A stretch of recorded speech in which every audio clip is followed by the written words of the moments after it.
So the next thing I have to talk about is we've done a lot of stuff with curly braces. I want to show something else that curly braces can do. I talked about this in a previous lesson, but it's really cool. We can do numeric expansion with curly braces, which is kind of awesome. So we know we can do something, comma, something, and it will break it into the two like this. We can also do 1 dot dot 2.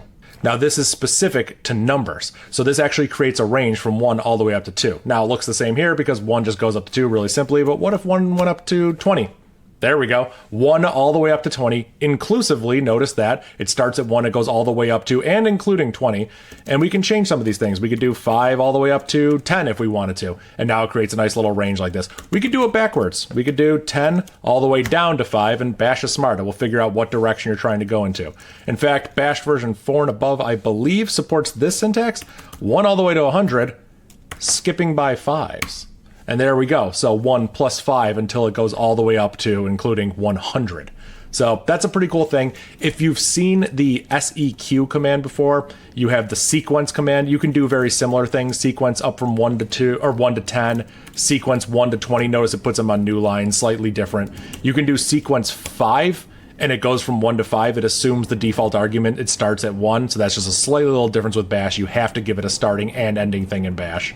Now, if you recall from this curly brace example, we could do the beginning, the end, let's do an end of 50 actually, and the step. This is how much to step up by. And we go 1 plus 10 all the way until we get to 50. So that's the order of it. SEQ sequence is a little bit backwards. You can't do 1, 50, 10. You have to do it the other way around. If you give it 3 arguments, it has to be 1, the step, and then where it's going to. So the arguments are a little bit different.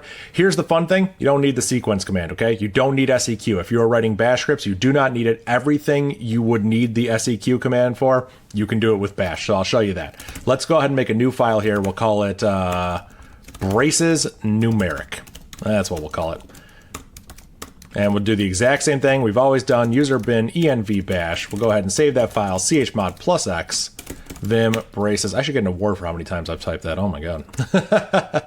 So let's do a basic for loop here. And we're going to show how you might see it. This is what you would see like in maybe like a POSIX shell script or something. You might see this in Bash scripts, but we can rewrite it to be better. But I'll show you what people would normally do. They would do sequence 1 to 10 like this. Do echo $I, done. Now remember my rule I said before, if you're not quoting this, if it works because you're not quoting it, then you're probably doing something wrong. That's what's happening here. This only works because we're not quoting it. I'll show you what it looks like. It's very simple. It just does exactly what you would expect. It counts from 1 all the way up to and including 10. Now we can rewrite this, of course, to be better. Get rid of this fork and exec, get rid of that external program SEQ. We don't need it.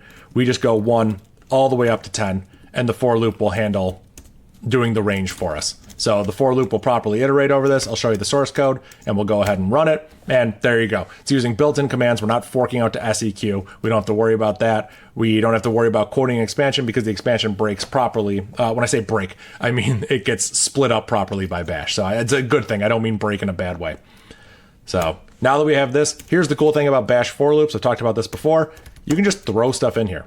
So I could just do like foo bar 1 up until 4 Baz. You can just do this, and this is totally valid. If I save that and run it, you can see that it just puts foo there, and then counts up to 10, and then prints bar, and then counts up to 4, and then prints Baz. So yeah, pretty cool thing about for loops and Bash. You can kind of just put things together, so that's kind of neat.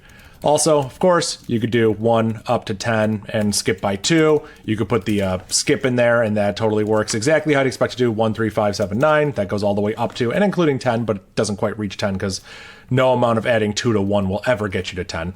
Now, of course, I showed this before, but I'm going to reiterate this. It doesn't hurt to go over it again. If you have like a max variable here and you want to go I all the way up to the max, if you recall earlier in this course, I think I showed this, it doesn't work.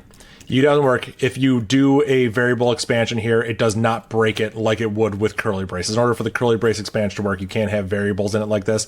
So it just does not work. This is where you'll see people using the seq command because they're like, oh, I can just put a variable in it and it works. They're right, it does. But we can just use the C-style for loop here. I equals 0, I less than equal to max, I plus plus, do, and there we go. We've rewritten it. There's no external fork and execs.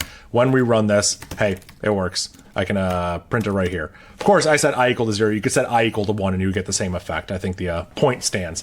And if you want to, of course, skip up by 2, then I plus, what was it?